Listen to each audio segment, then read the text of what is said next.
been with him all night. Carly's really good for him. She seems to be keeping him going by sheer force of will.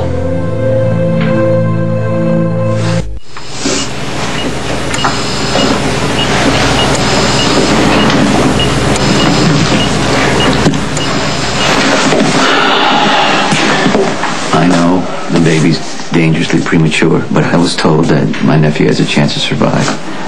Well, John contracted the virus. And if he doesn't get the antidote, then... I know what it's like to lose a child as soon as it's born. I wouldn't wish that pain on anyone. There's nothing I can do for him except, stand out here and wait.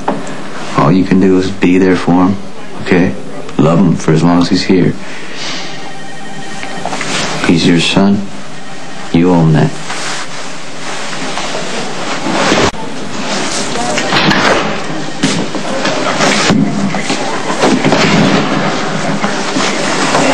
Sorry,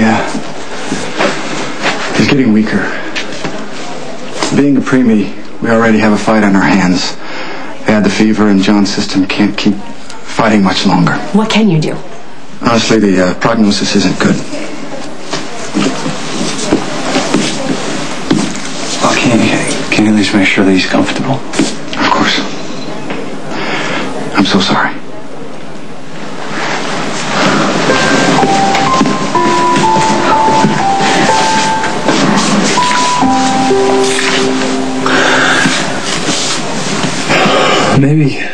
Maybe he'll just, close his eyes and go to sleep. I can't stand the thought of his tiny little life. He's gonna spend it in pain.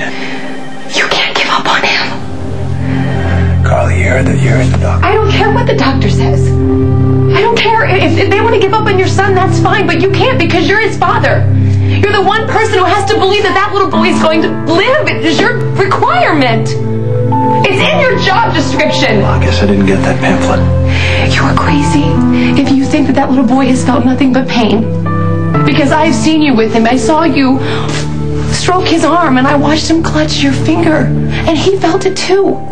And that's why you have to go back in there, and you have to do it again, because you are this little boy's only connection to this life. You are his reason to fight. And you've got to prove to him that you want him to. Okay. Look, why don't you get some rest? I know you must be exhausted. No, I'm fine. I'm going to stay here. I've got this, okay? I can handle it. Thank you.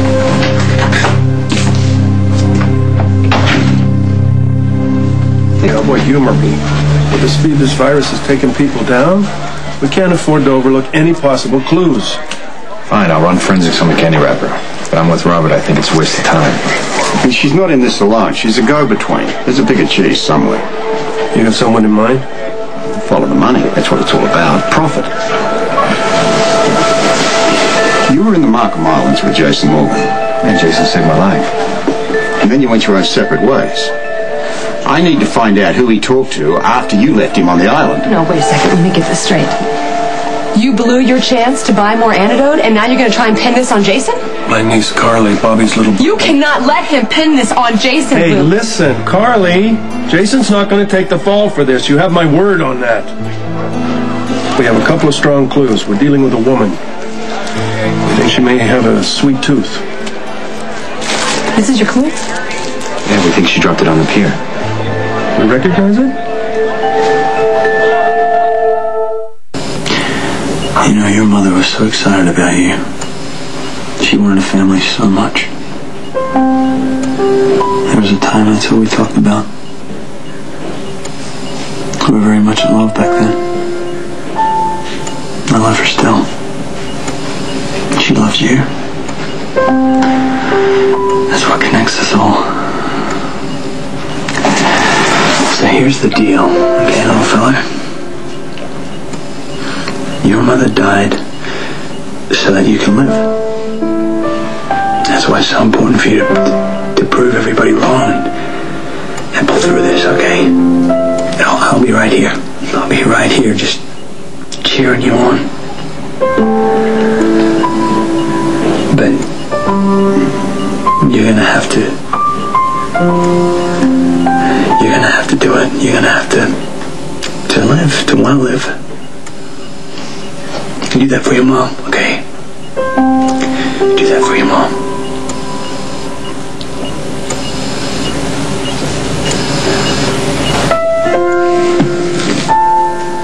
Dr. Drake, 3402.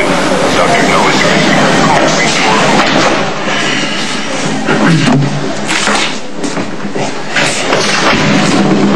How's he doing? He has the virus. And the doctors don't expect him to live. Carly, if you recognize it, now's the time to tell us. All I know is that you and Robin's long-lost daddy here really blew everything.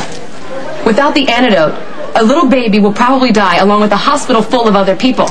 And all you have is a stupid candy wrapper. That's pathetic. I'm glad she's part of your family and not mine. What you mean? But did you see her reaction to this? She knows something. Call for you, Mr. Spencer. They say it's urgent. Spencer. You pulled a fast one, Luke Spencer. Now everyone in that hospital has to pay for your sins. But they can save John. We just need to get the antibodies from either Luke or Dylan, right? I already asked. It's not an option. Oh, that's just not acceptable, though. We just have to, help John fight. According to Carly, he can feel our love and it gives him strength. Do you want to talk to him? Yeah, sure. Okay.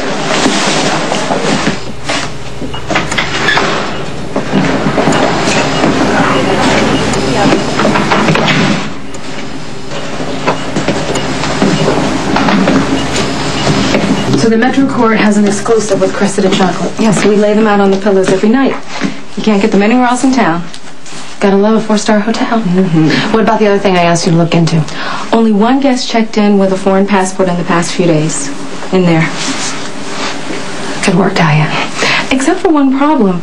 You said you were looking for a woman. This guest registered as a Frederick Odell. Okay, one step at a time. Thanks. Oh, and another thing that seemed kind of strange. Mr. Odell checked in, but none of the staff recall seeing him. Just thought I'd mention it. Thanks.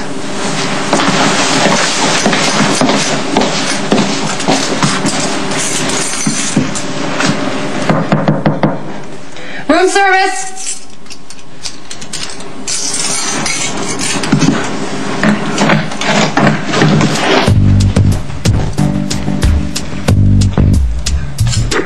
Hello? Hello, room service?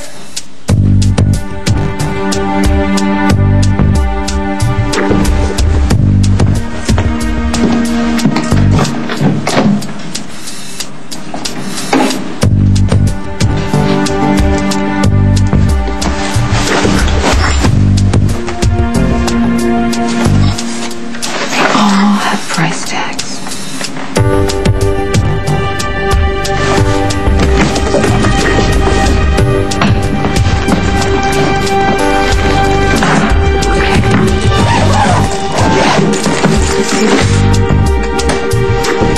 Bingo.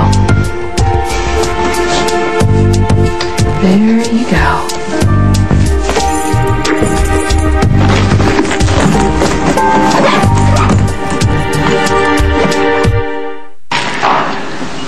You'll never guess where I just was.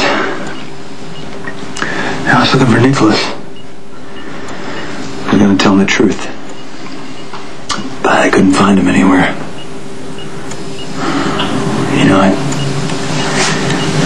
With you being so sick, I thought it would be the right thing to do.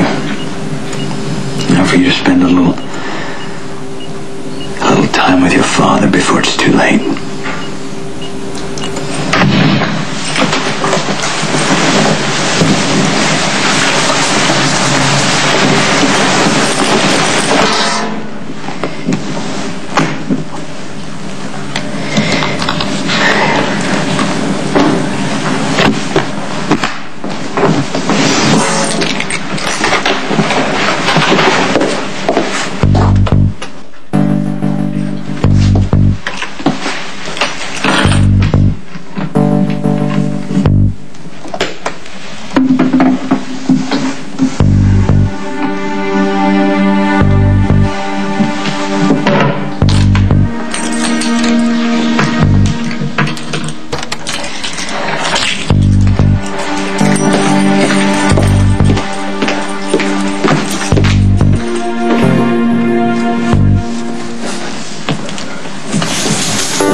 Yeah.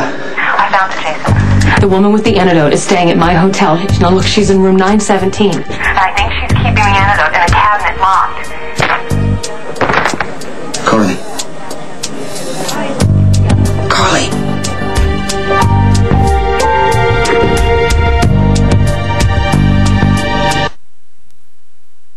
Next week on General Hospital. You are pregnant. Hopefully it's happy news.